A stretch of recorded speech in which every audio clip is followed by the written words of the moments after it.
की आपण over confidence मध्ये वाहन चालवताना कधीच राहू नये. आपल्याला जेवढा स्पीड कम्फर्टेबल वाटतो त्याच्यापेक्षा थोडा कमी स्पीडनंच आपण नेहमी चालावं.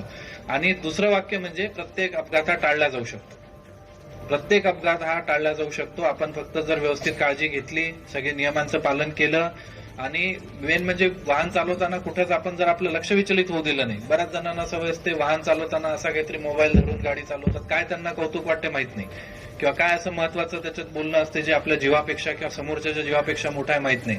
परंतु हा प्रकार एक बंद झाला पाहिजे.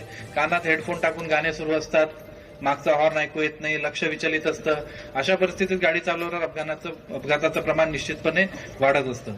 त्याचप्रमाणे इतरही अनेक त्याच्यात फॅक्टर आहेत. रस्त्यांची परिस्थिती आहे. आपल्या जिल्ह्यामध्ये जे काही ब्लॅक निर्मूलनाचं काम करतोय आणि 28 ब्लॅक स्पॉट आपले जवळपास आता निर्मूलन झालेलं आहे. उर्वरित 16 आहे ते सुद्धा आपल्या कारवाईमध्ये आहेत आणि या सप्ताहाच्या किंवा या महिन्याच्या अखेरपर्यंत आपले सगळे ब्लॅक स्पॉट आपण क्लिअर करू.